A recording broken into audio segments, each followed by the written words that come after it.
It's the eCommerce Master Plan Podcast, here to help you grow your e-commerce business faster and more efficiently by cutting through the hype to bring you inspiration and guidance from the e-commerce sector and beyond. Here's your host, Chloe Thomas. Hello, Masterplan world. Awesome to have you listening in.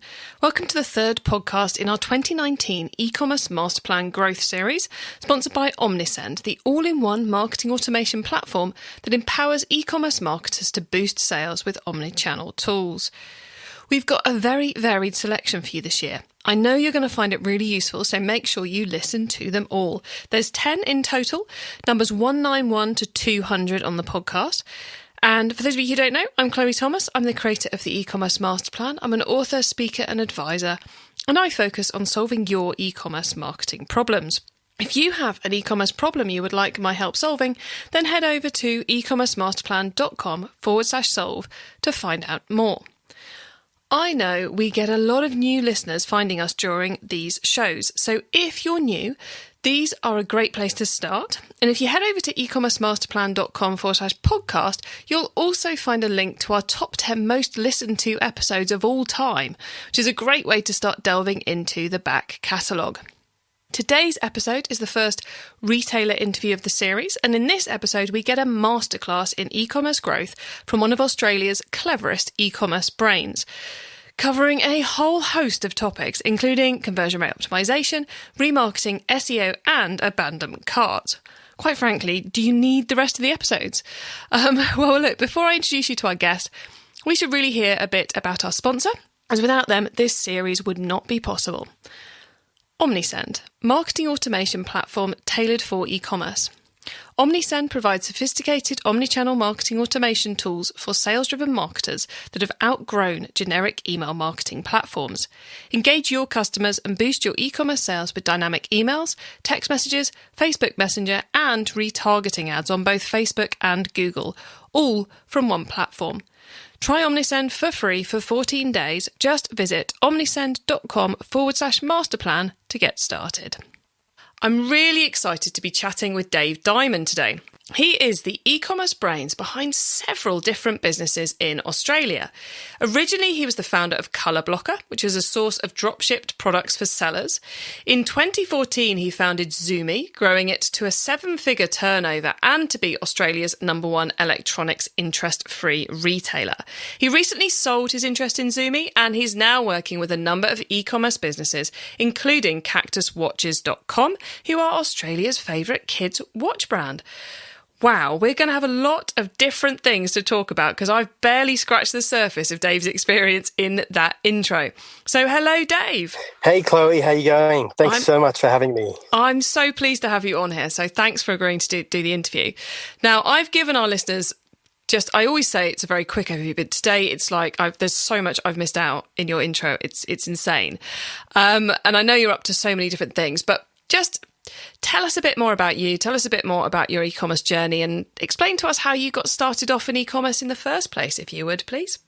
Sure. Well, I think it's, probably about 15 years ago. I was in the ad industry for quite a while as a creative director, so involved in design and copywriting, and then decided to get out of the ad land and travel around South America for quite a while. And on returning, was unemployed, but started having a look at what was going on in the Flash group deal sites, and noticed that products were slowly coming onto the deals. They were quite boring products, and I was always one to scour the webs for cool new items, and decided that maybe this could be a way for me to jump into the online space and potentially sell items sourced from China. So I ended up actually finding a couple of cool products that would cost me around $1 or so, made of silicone and could be sold for around $10 and shipped in an envelope. Nice.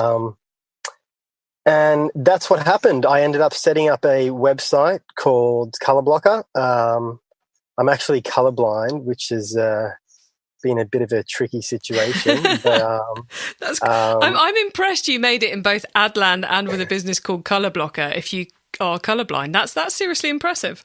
Yeah, I know. Don't ask me about it, but I still have to use codes with everything I do. Anyway, so yeah, set up Colourblocker, tried out pretty much every single e-commerce platform under the sun. Mm-hmm. I'm a total sucker for trials. So we went from OpenCart to Magento to PrestaShop to you name it. Eventually we had Colourblocker, which was a brand that was essentially about curating cool, colorful, unique and useful products that were affordable for people in Australia to purchase. Nice. And that's what it was about. And so Colourblocker started off selling via the deal sites, like Groupon, etc. And then did you start selling direct as well? So that's exactly what happened. So we set up Colourblocker and we were contacted by, some of the big deal sites and had some products that we ran through a few flash sales. One of our first products was a really cool iPhone stand, which I ended up calling the Beach Horn. And that ran live. I remember the day. It was one of the first products we had go live on a deal site. And I think we ended up selling about 5,000 units in a space of 12 hours. And that's pretty much what enabled me to kind of, move forward in the e-commerce space. I didn't know how on earth we were going to get those products out. But thanks to DHL and my grandmother, mother, sister-in-law, wife, and living room, we ended up, spending hours just packing items from our living room, eating dinner together, and getting these items out. And I guess that's one of those moments when you're like, thank goodness it's all the same item, because otherwise this would be far more difficult. Yes, and also colours were randomly selected. Oh, good move. Very good move. Yes.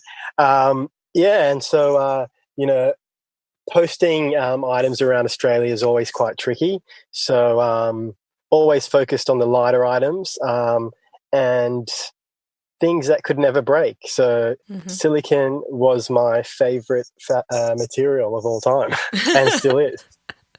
And so when you finished at Colourblocker, or what came after Colourblocker for you then? So Colourblocker, as I said, it was we still focused on supplying products to the deal sites, but as time went on, we decided to really focus more on the real retail side of things and offering a range of products to Australian consumers that were looking for unique products. And I had a great eye for products that weren't yet in Australia. This was a time when eBay was pretty much the main go-to for shopping. Alibaba and AliExpress wasn't really around, and I was a big fan of a site called Fab. I'm not sure if you remember, but I don't remember that one at all. Fab was almost exactly what we wanted Colourblocker to be. It was a site that curated, well-designed products and focused entirely on curation and, providing customers with an experience, not just products, but, gave them like a good feeling when shopping online. And that's what we wanted for Colourblocker. We wanted to really kind of provide people with products, but, give them that sense of going into a, exciting shop and having a great experience. Sorry. Fab actually, I think they ended up raising 150 mil. Wow. Yeah. And I think I ended up raising probably about $150, which is a little bit different. And I remember signing up to their email list before they'd even launched, and just watching these beautiful crafted email campaigns come through my inbox.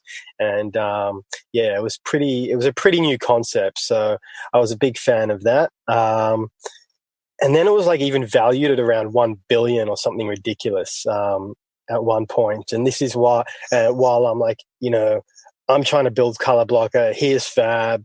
They're valued at 1 bill. I'm kind of selling similar products. What do I do? And that's a big thing when you start comparing yourselves to others online. I really try. It's a dangerous thing to do, isn't it? It is. Anyway, they ended up dropping to around 15 mil a few weeks later, and I don't think they exist anymore. So Colourblocker is still around, thank God. And while we were busy, finding great new products to offer to our customers, I ended up actually finding someone over in China, which I'm extremely humbled to have worked with until this day. So we've actually got a office in Shenzhen, which which helps us out with a lot of our sourcing, QC, and product delivery for wholesale.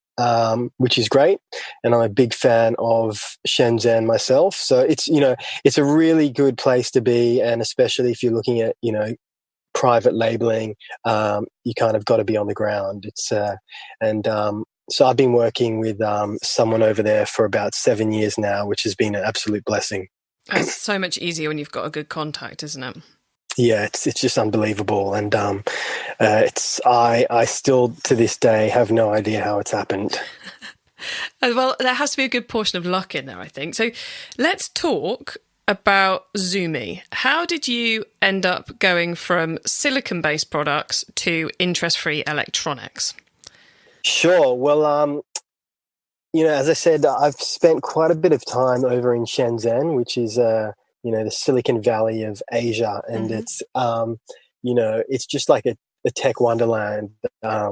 And I always had an idea. I've always wanted to build up a brand of consumer electronics that were affordable but had the same standards, quality levels as some of the top brands out there. And after personally, visiting the factories where products like, Bose and Sennheiser created, I noticed that, these factories were producing, unbelievable products. And I, really wanted to kind of get our own brand out there to Australians.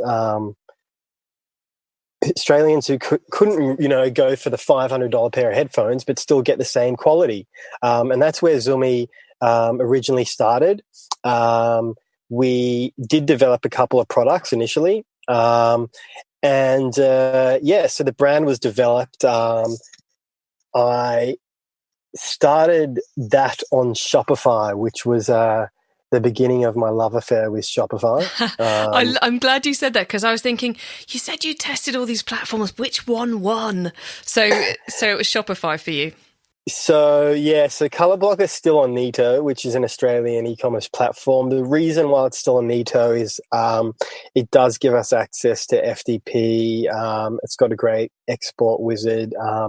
But yeah, Shopify is probably one of my number one companies in the world. And I just, every day I just fall deeper in love with them.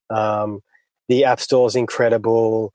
Their design, they've just got everything you need. And I've now become a partner with them. And I refer every Tom, Dick and Harry to Shopify. If they're in e-commerce or they're not yet, I just tell them, give it a shot. Go for it. See what you can do. Excellent. Well, look, guys who are listening, if you want to get a great deal on having a go at Shopify and giving it a test, then just head to ecommercemasterplan.com/Shopify. Okay, so Dave, we know you're a Shopify lover. We know you are on this mission to bring good quality, reasonably priced electronics into Australia. How did you manage to, become number one in the category and grow to 7 figures in just 4 years? Yeah, so that's quite an interesting question. I don't really know exactly how it happened, but there are a couple of things that I can point out that I've learned along the way. Awesome. The first thing was I never realized how powerful payment solutions could be when it comes to conversion optimization. Because you went for interest-free, didn't you? Yeah, so I actually spent some time working with Zip. They're one of the leading providers in Australia for buy now, pay later options cool. at checkout. Yeah, which is in today's society, millennials are obviously moving away from credit card and looking for, a more flexible way to shop online. So back to Zumi. Yeah. So, we wanted to really kind of put together and curate a site, which was, I guess you can say, a fashion boutique for tech electronics. Which, didn't really exist. It wasn't like going into a big box, retailer. We wanted to select, the products that we knew were top end, reviewed them, and give everyday Australians an option to buy them today and pay later. And that's where Zip Money came in. And yeah, I was just blown away. When you give your customers multiple options to pay, they generally will. You really need to think about, how people are spending their money online. And offering solutions like Zip allows them to actually, purchase quality products today instead of going for the lower budget products. So it's an investment, and at the same time, they get the flexibility to pay it off, interest free. And then, with the whole explosion of Bitcoin, which, everyone kind of got involved in, either earlier or too late, like my father-in-law. But I was a big fan of Bitcoin, so we introduced BitPay onto the site as well. And, really kind of honed in on focusing the payment gateways as a, enticing factor to shop at Zumi. I find it really fascinating that that's what you kind of worked out 4 years ago, because in the UK we are just in kind of the last 6 months and just really starting to talk about the importance of payment methods to get the sale, and the whole try before you buy or buy now, pay later is just starting to bite in the UK. It's so I think a lot of our listeners are going to quite fascinating listening to how it made such a big difference in your business. Yeah, well, I definitely think that the kind of try before you buy, the reverse lay-by concepts like Afterpay, and in the UK you've got things like Klarna, I believe. Yeah. In the States you've got Affirm. Zip is kind of like an all-in-one digital wallet, which allows people to actually get approved almost instantly at checkout. So when they're checking out at Shopify, they just check out, log in with Facebook, and they get approved pretty much instantly. So you've captured that customer. They've got a digital wallet. They've got an account. So you can very confidently shift the goods, being pretty confident you're going to get that money.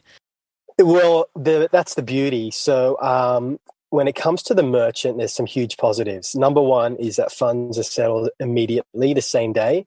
All the fraud's handled by the facility. another, I mean, like, I can just go on for days, but like, it's something that converts browsers into shoppers, full stop.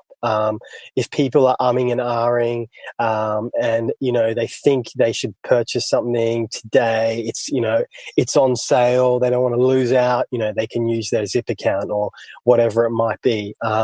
It's a massive winning point when it comes to Black Friday deals, and people don't want to miss out. And then when it comes to like even like abandoned carts, like I'm a huge fan of abandoned carts. Like I think 7 is not even enough. You'd send 7 abandoned cart emails? Yeah. Wow. Look, I'm just trying to be nice. People get a lot of emails in their inbox all the time, so and we want to make sure that they don't lose out on what's in stock, because with Zumi, they're high ticket items. We don't carry a lot of stock. I've always tried to run a lean ship. So yeah, I think just letting people know that we still got some stuff in stock, and unless they get irritated, which we really don't find they do, especially when you're like kind of informing them, hey, you did leave something in your cart, but you can pay later for it today. So you can actually get the product today and pay over time according to your needs. And I suppose the product that Zumi's selling is very much a considered purchase a lot of the time, isn't it? So it would make sense people stick it in the basket and they have a think and they have a think and they're still having a think. So it is actually going to be a customer service to send the messages. But have you done anything other than email for abandoned carts? Like Facebook ads or push notifications or anything like that? Yeah. So I was just getting into it. So obviously email marketing's huge. I've just actually gotten my teeth into Klaviyo, which is awesome. But so you got your email marketing. Push notifications is something I'm a little bit hesitant to try, just because I'm not hesitant, but I've just got a lot of other stuff going on. It's finding the space, isn't it? Yeah. Same with Facebook Messenger, chatbots and all that. You kind of got to, pick and choose what you want to do. But remarketing. So people that have come to your site and, really taken a look at a product that, might cost a good few $100s, remarketing to them on, Facebook using, terms like come back, shop today, pay later, interest free is, a massive way to get them to come back and shop, especially if they've already got their account approved. They literally just, come back and check out with Facebook. Like that's it. It's like, it's as simple as that. So that's another winning strategy. So Dave, I've got just to see where we got to here. I've got 3 big strategies you learned growing Zumi so big so fast. One was payment, one was abandoned carts, and one was remarketing. I reckon we've got time for one more before we head into the top tips round. So what's your 4th big piece of advice for everyone listening? So I think the 4th piece of advice is actually probably my number one, which is what really allowed us to kind of stand out from the crowd, cut through, and take on, some of the bigger competitors in the industry, selling, the same kind of brands. Like I thought it was impossible, but the way we did it was with our SEO strategy. So, I actually ended up kind of going all in with our SEO focused around our payment solutions on offer. So whether it was, interest-free finance, pay later options, want to pay now, pay later for your Xbox, going for the long tail, and all around those payment methods. All around those payment methods. So I've never heard of anyone doing that. That's so cool. Yeah, so essentially, we were going for, we were actually getting people who were searching for products to pay, for in a certain way, which is, like you can't get more specific than that. So they were landing on our site, on our products, and we offered them that service with that product. So our organic traffic was, almost up to 60%, which was pretty amazing. Yeah. And I could say that, don't underestimate the power of SEO. It's not as scary as you think it is. Just kind of think outside the box when it comes to, optimizing your keywords. All right, Dave, you've just given us 4 brilliant pieces of advice. We're now going to move into the top tips round to see if you can give us even more advice. So I love this section because it gives me and our listeners some really quick ideas for taking our businesses to the next level. So Dave, the first one is the book top tip.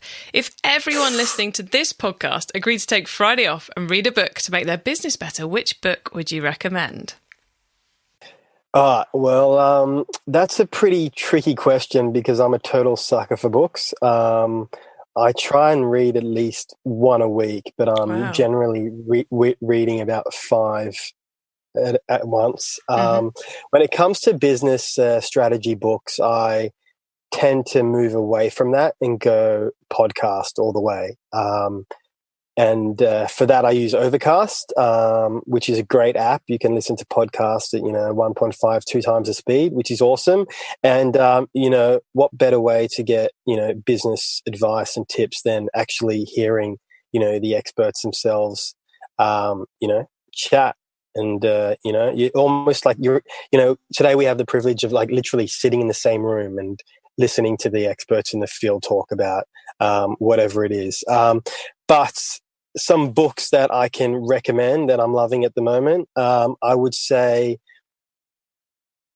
definitely, I know this is one that's probably come around a bit too often, but if it wasn't for Tim Ferriss's 4-Hour Work Week, I probably wouldn't be able to have run Colourblocker and Zumi as I have done so, because I've, really taken, using VAs to another level and, being able to run a lean kind of machine. So definitely the 4-Hour Work Week. How to Win Friends and Influence People. You got to read it at least twice, I think. And I need to do another rerun of that sometime soon. Homo Deus, actually, not business related, but it's insane, by Yuval Harari, the same guy who did Sapiens. And I'm just about to finish Nudge and Daring Greatly, which is, well worth a read as well.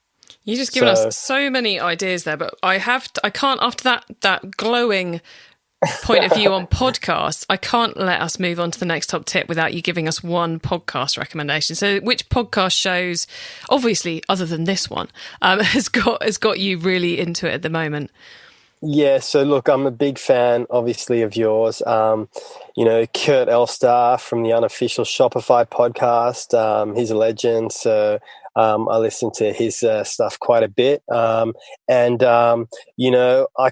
of mix it up a bit. Like I listen to James Altucher, Joe Rogan. I go through it all. Cool. Rhonda Patrick. So yeah, whatever it is, I just try and kind of listen to the stuff that I don't want to listen to. It's like me trying to read fiction. I'm trying to read fiction all the time, but it's just not happening.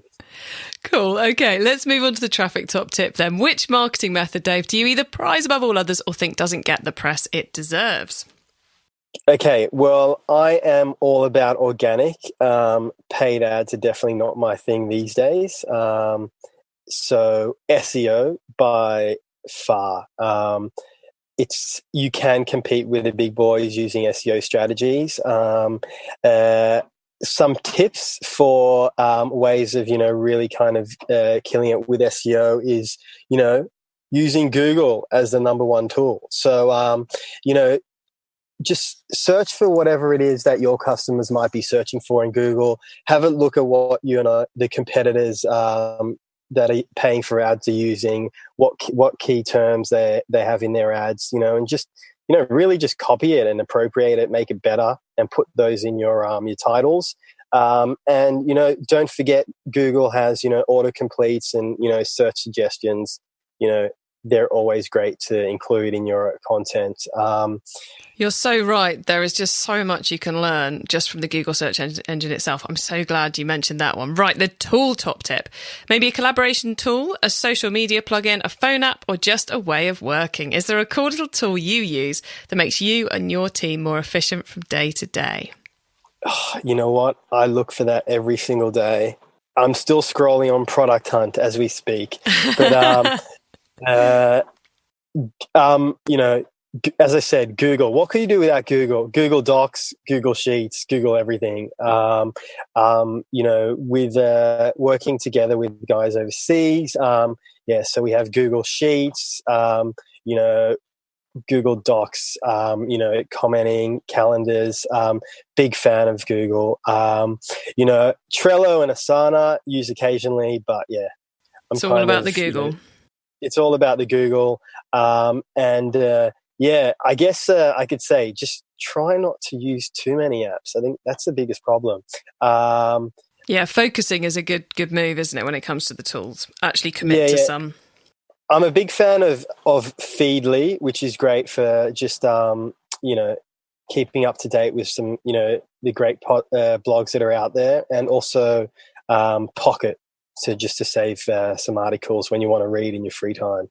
Cool. Okay, the growth top tip. If you met someone today who's focused on growing their e-commerce business from 100 orders per month to 1,000, what would be your number one tip for them? Well, I'd probably check in with them to see if they really want 1,000 orders. Like, do they need 1,000 orders to, be as profitable? Maybe they could do it with the 100 orders that they've already got by increasing their AOVs, things like that. Because scaling obviously means, more overheads, working capital, more risk. For me, I'm kind of, really risk averse. So I'd definitely say have a look at that. But going back to payment solutions, definitely offer payment, like whatever payment method that's available out there, because you don't want people coming to your shop and not being able to buy something just because they don't have one credit card that you offer, or they don't have a PayPal account, or whatever it might be. Just look at what's worked in the past and just, focus on that. Great advice. Yeah, again, I love the fact you challenge the question too. I think you're the first person to do that, and I think that's a top piece of advice. Right, Masterplan World, you can find all those top tips and links to all the many, many tips and tools that Dave's been chatting with me about today by heading over to ecommercemasterplan.com/podcast, where you will see a link to the show. Now, Dave, before we say goodbye, I mentioned very briefly in the intro that you're currently working with a range of e-commerce businesses. If anyone wants your help and wants to get in contact with you, what's the best way for them to go about doing that? No worries. Well, you can hit me up on LinkedIn. So it's just my profile is Mr. Dave Diamond on LinkedIn. I am working on my own, WordPress site at the moment. So that's should be up and running pretty shortly. It's just davediamond.co. And the email is contact@davediamond.co. If you want to check out Colourblocker.com.au, you can get in touch with us there if you're looking for help, sourcing products or looking to get started, drop shipping. Hit us up over there. And the Cactus watches as well. Keep an eye out for that one. So if you're looking for, a Christmas gift for the kids, check it out. I love it. I'll make sure there's links to all of those things in the show notes. Masterplan World, you can find those at ecommercemasterplan.com/podcast, or head to the website, click on the podcast tab, or use the search box. Dave, you have been an absolute legend today. It has been a pleasure talking to you, and I've got so many ideas from our chat. I'm sure the audience will be brimming over with ideas too. So thank you for coming on. I really do appreciate it. Thank you so much, Chloe. I really do appreciate it, and it's been an absolute pleasure and honor. Oh, I love it when I get to kind of do almost like a masterclass chat with someone who's been there, done that, and Dave certainly has. Such great advice. Such an interesting story too. But those 4 key points he was giving us around payment methods being a great way to improve conversion rate optimization. Here's a fascination with abandoned carts. I can't believe he's taken it to 7 emails, but hey, if you don't test it, you never know. Remarketing on people who are still considering that purchase, especially on Facebook, is what he mentioned. And then the 4th one, which he said was his number 1, was to get that correct SEO strategy to really take over the category space. And then, man, I can't even repeat all the many, many great recommendations he gave us during the top tips section. I hope you've enjoyed this interview from our 2019 e-commerce master plan growth series, sponsored by Omnisend, the all-in-one marketing automation platform that empowers e-commerce marketers to boost sales with omnichannel tools. There's 10 episodes in all, numbers 191 to 200, so make sure you check them all out. The whole point of this series is to help you grow your business in 2019. And that's also the point of the virtual summit I ran back in September. If you missed that, there's still time to get involved. It's over 20 expert video sessions, and in each you'll learn about a different way to improve your marketing. Think of it like a conference that you can tap into whenever you want from wherever you are. And there's a very special offer for podcast listeners that you can get by going to ecommercemasterplan.com/summit176. So that's ecommercemasterplan.com/summit176. Have a great week and keep optimizing. Thank you for listening to the e-commerce master plan podcast. Find out more at ecommercemasterplan.com.